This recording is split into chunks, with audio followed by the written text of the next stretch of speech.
Hey there, All Things MSP crew. I am here with Adam Hartley, the CEO of Hi-Tek Data. Now, of course, we love when we get a chance to bring MSPs on here, especially MSPs who have been doing this for a while and have had an interesting journey of how they got here. So, Adam, thanks for being on the show. Oh, thanks, Eric. And kind of explain, your journey, what Hi-Tek specializes in, that kind of thing. Yeah, so, we've been an MSP for the last 20 years. We've been in business for over 40. We started as a software development firm that was my father started, and we focused on, manufacturing, inventory, accounting systems, and it wasn't until the late 90s, early 2000s when I came in that we started getting into hardware, and, we started as a break-fix shop. And, we've kind of, we morphed from break fix to doing some monthly agreements to really becoming a full MSP with a full offering. It's interesting because that's not an unusual story in this industry where somebody started out as a software company, especially now that we're talking about second or third generation, not just IT companies, but technology companies in general. A lot of them born out of telecom, And so it's just interesting to see a multi-generational technology business because while it's not unusual, it's not every day either. Yeah, I've definitely met a lot of multi-generational companies. Some of them have been successful and some of them have failed, but no, they're out there. Yeah, cool. So how did you originally get involved? So, I went to, when I went to college, I got a degree in computer information systems. Obviously that was, what my father was doing in a similar industry. We just liked different things. I was always more interested in, back then in, the infrastructure and the networking aspect of it, where he really focused on, more of like business analysis and software. And, it actually, was a big help because I learned a lot of what he did back then. And it actually plays a pretty crucial role in what we do now. That's interesting because, I don't have the same background because my dad was not in technology, he was actually in banking, but I kind of grew up playing with software and writing my own code and things like that. But I really wanted to go more into the hardware, the infrastructure kind of thing. And so for those of you who don't know, I actually was here in Florida and looking for a school. I actually had to go to school in Orlando, where we are at IT Nation today, because they were the only state school at the time that had a computer engineering program. Really? Everybody else had computer science. It was the only one in the state that had computer engineering. And you need computer engineering if you're going to go into any type of infrastructure. Right, exactly. That's interesting. So where are you at now? Look, we've grown over the years. We are a full managed service provider. We have a full suite of security offerings. We are now a private equity-backed company. That was recently as of this year. And we're just continuing to grow, both organically and inorganically. That's cool. So we had a conversation at the start, before we started the recording, about AI, and there's a lot of hype about AI. But it's also kind of interesting because I think, and this is something that you said, that it really is kind of the next evolution of automation. So kind of explain your view on that. Yeah, look, there's true AI. You look at something like ChatGPT. Right. You can ask ChatGPT a question in your own language and it'll spit you out a real answer. Yep. What I see happening now in the MSP industry is, there's a lot of great companies out there that are providing, AI type solutions. But to me, most of them are a lot more of just advanced workflows, less of, I'm going to give you a problem and you're going to give me an answer, and more of, here's how we're going to create workflows. Now, that's not saying that some of the security companies aren't using real AI to understand, if there's a threat coming. But I'm talking about what's functional to assist with an MSP doing their day-to-day business. Yeah, one of the examples that I was talking with somebody about the other day that kind of dovetails into this is talking about patch management, something we've all had to deal with. It's kind of the pain that we all feel. And if you could just tell AI, go deploy this patch across all the relevant machines, and if it fails, do some remediation to get it to install the next time. I think it's interesting if we could start telling an AI in plain language to go do a task and have it do it. That would be the ultimate automation. Yeah, I mean, that would mean that, that AI is going to need to be able to read the log, understand what happened, know what to do, but know that, I only have this window to get it done in. But what if that fails? How far is it going to go? I mean, I think that AI is coming. I think that, people are getting smarter. I just don't know that it's fully, it's fully ready to be, embraced in the way that people would hope that would like to be. I don't see engineers just being fully replaced, just yet, at least in this industry. We're still a people business. So I think every business, especially service businesses like MSPs, are primarily relationship businesses. They're people businesses. Yeah. Because you're never going to have an end user interface well with an AI because they don't know what to ask for. Right. A technician knows better what to ask for. It's like an end user trying to ask an AI to write code at this point. Yeah, but to us, one of the biggest things that I instill in my engineers is that we offer a concierge service. Yes. At the end of the day, while we are IT engineers, we're therapists, we're communicators. These are the things that you're really doing for your customers. If a customer calls up and they leave a message that I'm having a problem, I'm down, and they don't get a call back, but you go fix it, until they know that you're fixing it, they're going to be frantic. Yep. But if you're on the phone and you're communicating them and talking, that's something that AI is just not doing for them just yet. So it's interesting because a lot of people are trying to improve customer experience with AI. The example you just gave is a pretty good example of how AI is not that great at providing that customer experience. And I just interviewed Peter Kajawa yesterday, and we were talking about the importance of customer experience and linking it to profitability. Yeah, look, at the end of the day, look, I'm all for change, and I'm always looking for ways to better our company and how we're providing service and how we're providing support. And we use automations in all aspects of the business. Workflow automations, ticket automations, remediation automations. Yep.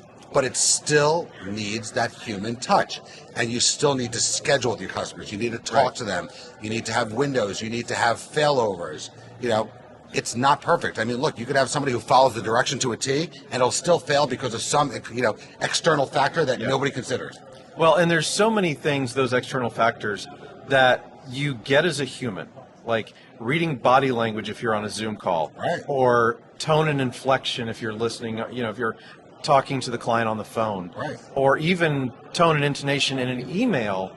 I don't think that the AI is quite as adept yet at reading that kind of thing and understanding some of the underlying things with a client. Well, I will tell you that, things like, ChatGPT, especially, it's getting better at reading tone and understanding it. And, it can take one tone and convert it to another.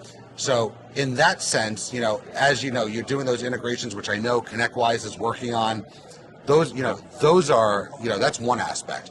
But sitting in front of somebody or sitting on the phone with somebody and talking to them and hearing somebody's frustration or, their elation that, you fixed it or things like that, that's something an AI is not going to do. Right. Especially like if you prompt an AI to help people solve a problem, it's going to help them solve the problem. It's not going to sense a frustration and empathize and try and talk to them in a way that's going to bring them down, which we've all had that experience when we've had to talk a client down off the ledge. That's why I always tell my people, we are therapists. I mean, first and foremost, that's what our degree should be in. Absolutely. I mean, because most of the time, let's face it, they call us when they have a problem. Yeah. Right?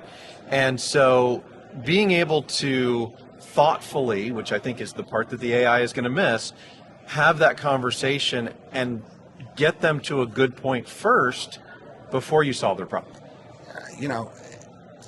People just they want that human touch. They want that understanding. They want that compassion.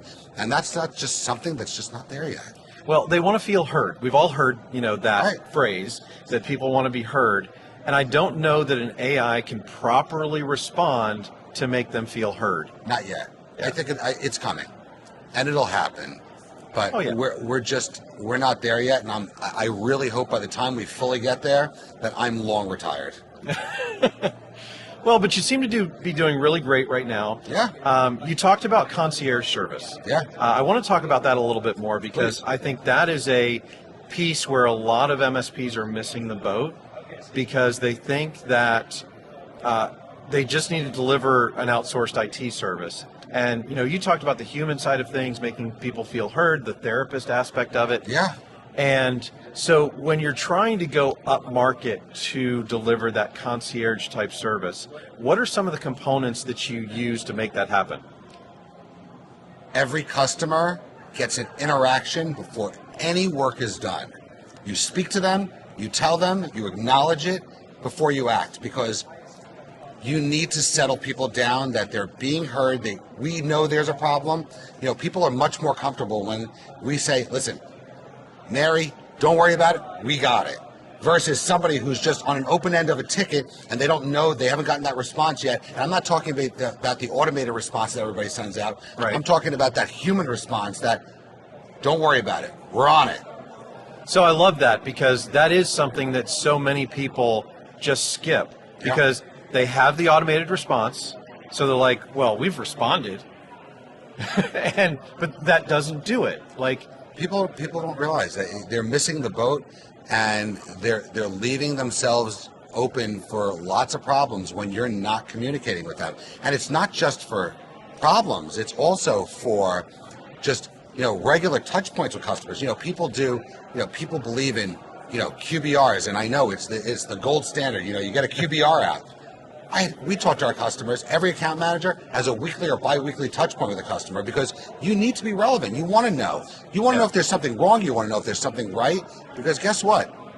When you don't have that touch with your customer, there are things that you're just not knowing what's going on. Well, I think that's one of the things that has changed in the last probably 10 to 15 years is that the pace of business is so much faster that things happen from QBR to QBR, especially if you're doing the quarterly part of it, right? And you're going to miss things if you don't have those more frequent touch points. Yeah, I mean, you think about it. 15, 20 years ago, somebody needed me, they'd page me. I had to get a number, and they had to wait for me to get to a phone and to sit in front of a computer or get to an office and do that. That's great. That's when a QBR was really relevant, in my opinion. Yep. Now, people want instantaneous gratification. Somebody calls, they don't get a response. Yep. They're angry because that's what this world has become. Yeah, and it's our job to slow them down, give them a response, acknowledge it, and then pace yourself. Yeah, and a lot of it, because I've seen this happen, is if you don't give them that response or those updates, they get very anxious because they don't know what's going on. Yeah. And so you can calm them down a lot and create a much better relationship by having that better back and forth, conversational type of update. Just give them information. You don't want to give them, you don't want to give your customers all the information and tell them every last detail right away because you don't want to shoot yourself in the foot when maybe you were wrong with your original, diagnosis. Yeah. You just want them to keep apprised that, hey, we know what it is. We're going to solve it. We're working. We're investigating. As soon as I have more information, I'll let you know. The mistake that a lot of people make is they want to give answers before they actually know the answer. Right. It's human nature. Yeah, and that can get you in trouble. Yeah. Right. So now with your concierge level services, have you seen the same thing that Peter gave us in his data in terms of customer experience and the relationship to profitability? Have you seen better profitability with better customers? 100%. Listen, the better service you provide, the more your customers trust you and feel that, you want to get beyond the point of being a vendor. You want to be a trusted resource. And when you're that trusted resource, your profitability is so much better. Yeah. And not because you're doing something wrong, it's just because you're given so much more opportunity to make things right. Yeah, and that's what I would expect. I mean, because I'm big on customer experience. I've been doing a lot of research into it. I've actually built a framework for using customer experience to drive the entire client lifecycle. And I think it's just so important. Now, what do you do to measure that client satisfaction or like an NPS score? Listen, we use Smileback. Okay. We track CSAT scores, we track NPS. We talk to, the biggest thing is we have regular weekly and bi-weekly meetings. We talk to people who are a decision maker, and I don't care if that meeting ends in 3 minutes and they say, Adam, I'm great. I have nothing for you today, or if it takes 45 minutes. Right. I want to have those regular touch points. Yep, exactly. That's your best resource of knowing how things are going. So, Adam, thank you so much for sharing your experiences It was great today. being on. Thank you so much for having me. Thank Really you. appreciate it.